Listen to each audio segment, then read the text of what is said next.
She's with me all the time. She's like a lucky charm, like a little Ruth Bader Ginsburg on my shoulder in her gown. I mean, to be playing such a beloved person as Ruth Bader Ginsburg, at first it was quite nerve-wracking. I definitely felt like my way in had to be as meticulous as possible and be as detail-oriented, but it was really unusual playing someone that I love that much. She was a groundbreaking pioneer who understood that laws needed to change as well as culture, and made it her entire career doing just that. That being said, it's still something that we deal with, so it's good to know the origins of the fight that we are continuing to this day. For a lot of people, Ruth Bader Ginsburg is a divisive figure, and for a lot of people, she is a superhero. And for me, she's Aunt Ruth. And what I'm so proud of the film is that it treats her like a person. I definitely identified with that feeling of feeling like an outsider. Working in the film industry, I would often be one of a handful of women on set, so I know what it's like to be in the minority, and I think, well, if Ruth can do it, then I definitely can.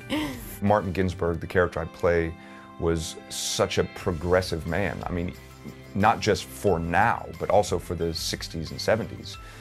When men didn't cook or clean or take care of their family. But he also recognized and understood that his wife's mission was so important, and what she was doing was going to, in fact, change the world. So he wanted to do whatever he could to facilitate just that.